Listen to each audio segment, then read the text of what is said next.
Hi everyone, Andrea Saia here, Origami Owl Independent Designer 8276. And today I wanted to show y'all my carrying case that I bring with me everywhere I go. It stays in my purse, so if a customer says, hey, I like your locket, do you have anything else? I can show them exactly what I've got available. I try keeping one of everything in here.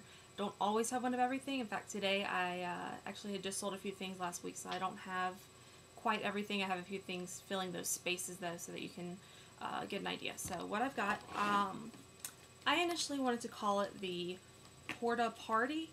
My boyfriend thought that the GO2 might be a little bit better. I have to agree. I don't know how often I would actually be able to say Porta Party. So here it is. This is the GO2. Sorry, I'm not used to the mirror image, whatever. So first off, it's the Timeless Beauty Bag from 31. It is in Turquoise Cross Pop. These are $25. I'll put a link on this video for that. But you open it up, and the Timeless Beauty Bag is for makeup, but it fits perfectly for everything that I need for O2 on the go. So here's the inside. Don't know if you can see it all. So as you can see, I've got like a mobile command station. The first part I want to show you is the middle section. This is kind of like the junk drawer. It's everything important, but kind of just a Mod Podge of things. So in the makeup brush holder, actually we're able to put the tweezers for our kits, and there's a little plastic cover so you don't have to worry about getting poked by anything. Also keep a pin in there just because you always need a pin.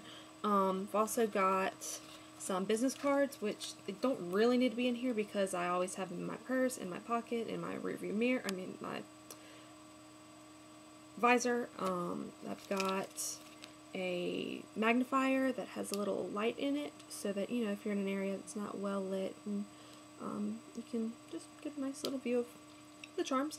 I keep the tips for caring for your jewelry cards in here, in case a customer buys a locket straight out of the box, or out of the kit, and I don't have a box with me.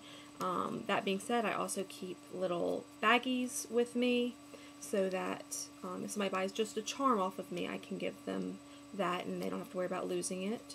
I've got the credit card swiper in case, once again, somebody does buy something. I don't use this kit to sell from, but this is one of those things where it's kind of spontaneous. If somebody sees something they want, they don't want to wait for it, and give it to them right away. Also got the Origami Owl cleaning kit that came, we got at Phoenix, and I also keep my retired items in here.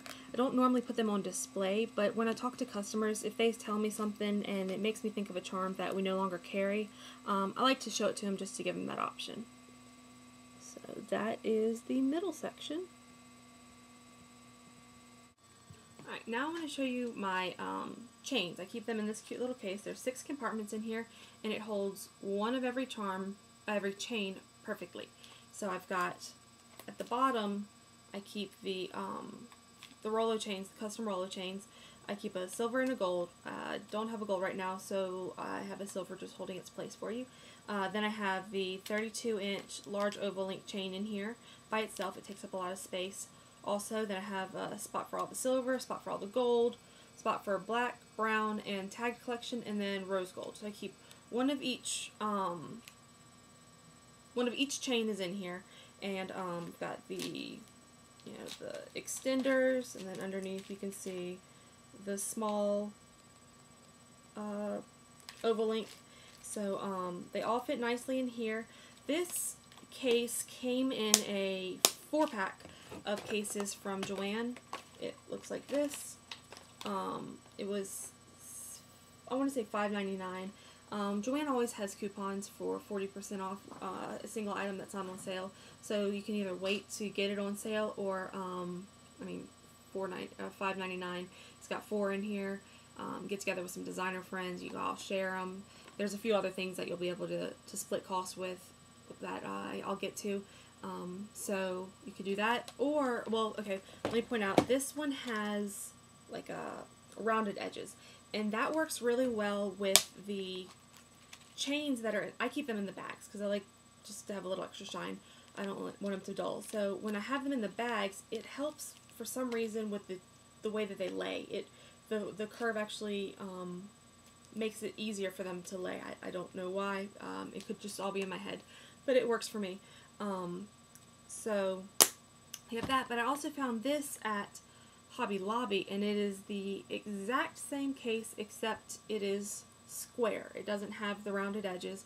It's $147, so you could, once again, Hobby Lobby has the 40% off coupons, so you get a 40% off coupon for this, 40% off of $1.47. It's whatever it is, it's, you know, worth a dollar. It'll get the job done too. I just like the rounded edges better, so I'd rather split with friends. So that is the chains. Now I'm going to show you my dangles and tags. I was really excited when I found this case. It's two-sided, so I've got one side with the tag collection. Let's see. I've got one side with the tag collection in it, and then snap it, flip it over, and I've got the dangles in here. What I really like about this case is these little compartments are actually perfect for the inspiration tags. You can fit 4 of them in here, you know, if you kind of layer them to where the hooks, or whatever they're called at the tops, are in an opposite pattern, so you can fit 4 of them in here nicely. But I like that they're a little spaced out.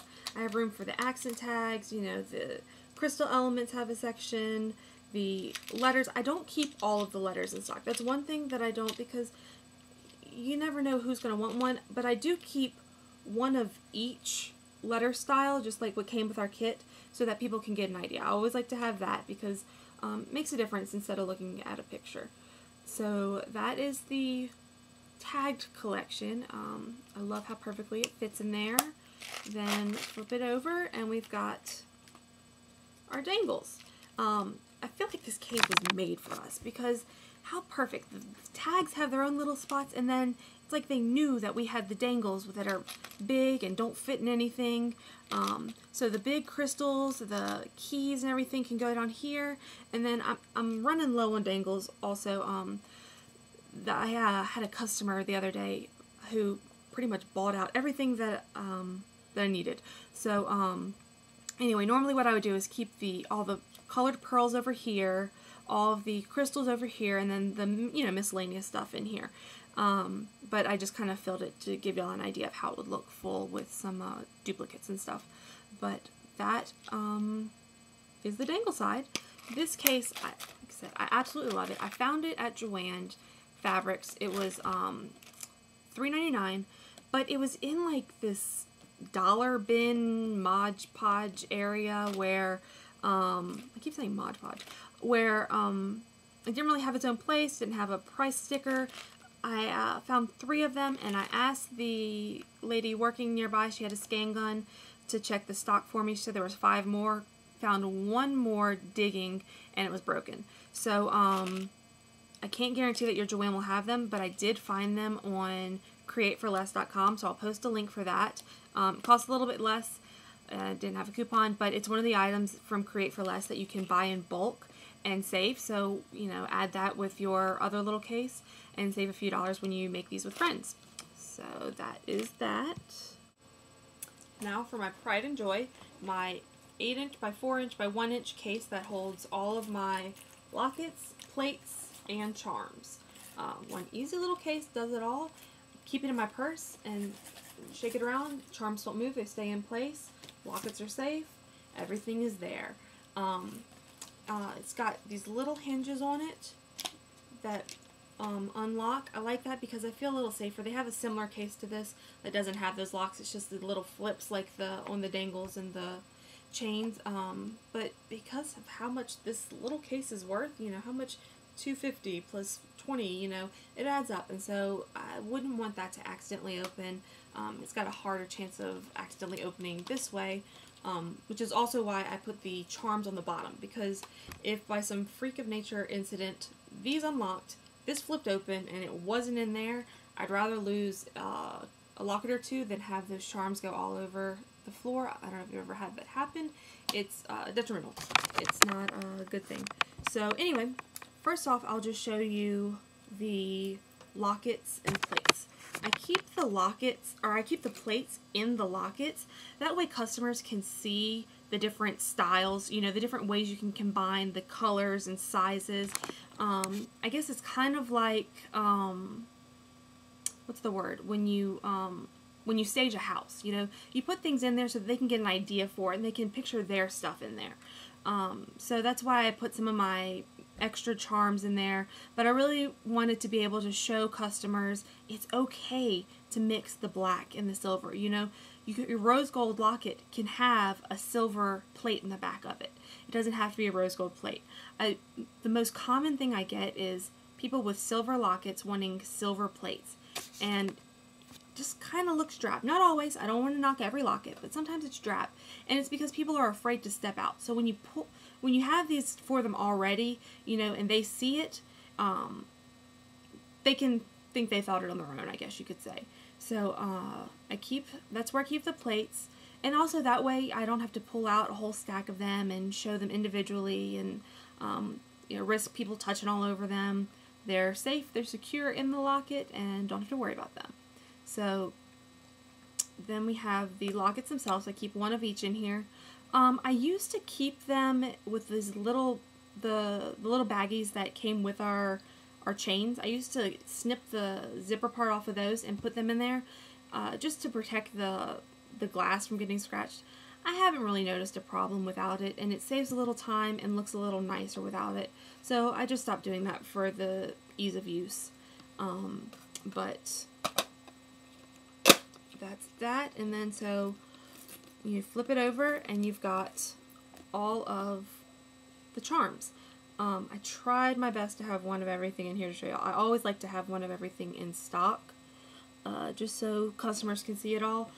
There's 18 compartments, which is great because we have 18 categories. Well, technically we have 20 categories, but the gold and silver... Can I move this up?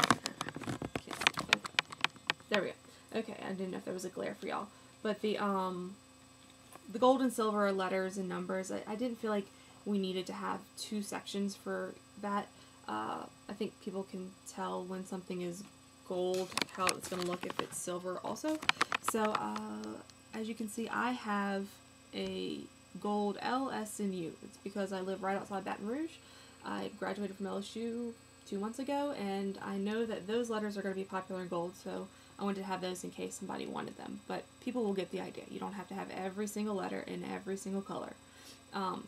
Another way I was able to keep all of the letter charms in there is I moved some of them that have Greek letters. You know, if it's a Greek letter in the alphabet, I just popped it into the Greek section. So it's not, I mean, it still looks a little full in here, but it's not overlapping or anything. I want you to be able to see all of the stuff. So that is those. Don't really know what else to tell you about them. I'll show you how the case works though. I'm going to make a separate video because I'm getting a little chatty. So I'm going to make a separate video on how I made this, but I'll just show you how I use it. So, as you know, it opens, whatever. And then you've got these foam inserts that I cut out. The inserts are 1 inch thick, but when you put them in here, you make them a little bigger than the square is. So they kind of, I guess, they have to make themselves fit. And so when you push down on them, they stay down, which gives you the room to put your lockets in here. It also causes the pressure that keeps the charms from moving. So you pull that out and you have your charms. This setup is what I use at jewelry bars, mainly because I don't care for having to look across all 50 individual little jars where people have each single charm. I want my customers, and I know personally when I was first starting, I like to be able to see it all in my hand, hold it all in one spot, see it, and not have to forget what charm was over here by the time I got over here. I want to be able to compare the 3 crystal crosses at one time and not have to look all over the place to find them. It's really, that's about all there is to it. I will admit, this setup is not going to be great if you have people, if you let people build their lockets themselves, you know, all at the same time.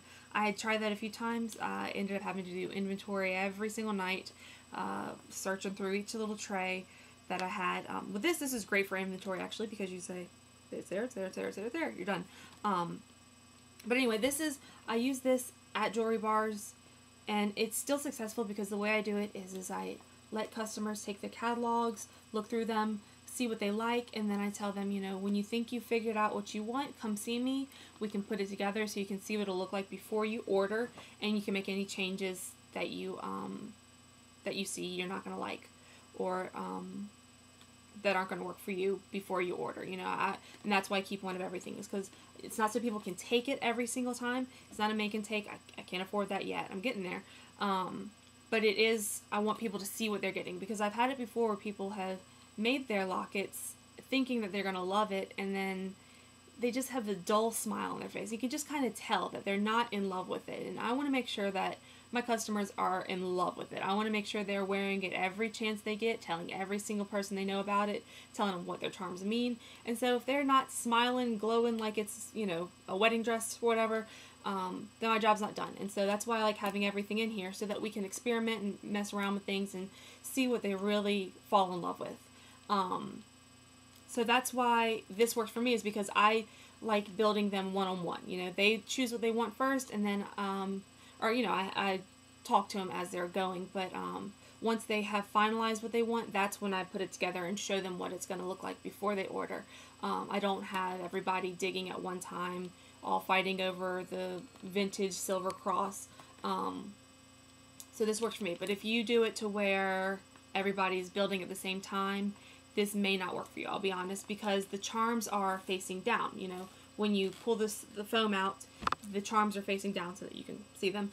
And I know the charms front and back, literally, so I can see what I'm picking up. I know what I'm getting, whereas customers wouldn't, and they'd pick it up probably, you know, drop something, miss something, and it wouldn't be great. So this is for more if you are hands-on, or if you have a make and take inventory and you keep this just for your purse, then, you know, do that. So anyway, that's that. I'm going to make a different video on how I make this. It's very simple, but I've made 15 of them now, and so I have a few, I guess, this works, this doesn't work, this helps, this doesn't, little tips that I want to make sure y'all know, because I'm very proud of this case. I can't tell you how many boxes I've bought before I finally found this and fell in love with it. Oh, this is from Joann. It was $9.99. It came full of beads and wire. So I have a photo box full. It's not this one. This one's a much lighter. But a photo box full of beads and wires that is probably never going to get used. But last night I wanted to make sure I found some links for y'all so that y'all could buy all this in case you don't live by a Joann. Keep in mind, Joann was the only place I found this. I could not find it at Hobby Lobby, Michael's, Walmart, Hancock. I couldn't find it anywhere. Just happened to stumble across it bottom shelf at Joann. So I was waiting for shipments weekly to come in. I would go and I'd scoop out the beads. I had to keep them separate. Couldn't mix all the beads together. So yesterday when I was looking online trying to find something for those of you who don't live by Joann to get them, I stumbled across this empty. It's not from the same company, but it's empty, and you don't have to scoop beads, and you don't have to have a shoebox full of beads at your house that are never going to get used. And it was a third of the cost, so I think it was like $3 or $4. It was another one of the create for less items that you can buy in bulk and save. So I'm telling you, have a girlfriend's weekend with your other owl friends on your team, and build your creations together, save a few dollars, have a few laughs, make some memories while you're doing it. Again, I'll have links to all of these posted, and good luck to you. Feel free to leave any comments or questions. If there's something that you think would work better, please let me know. I'm always up for improving. I will probably never stop working on this, and yeah, I'd love to hear what you have to say. So thanks. Have a great day.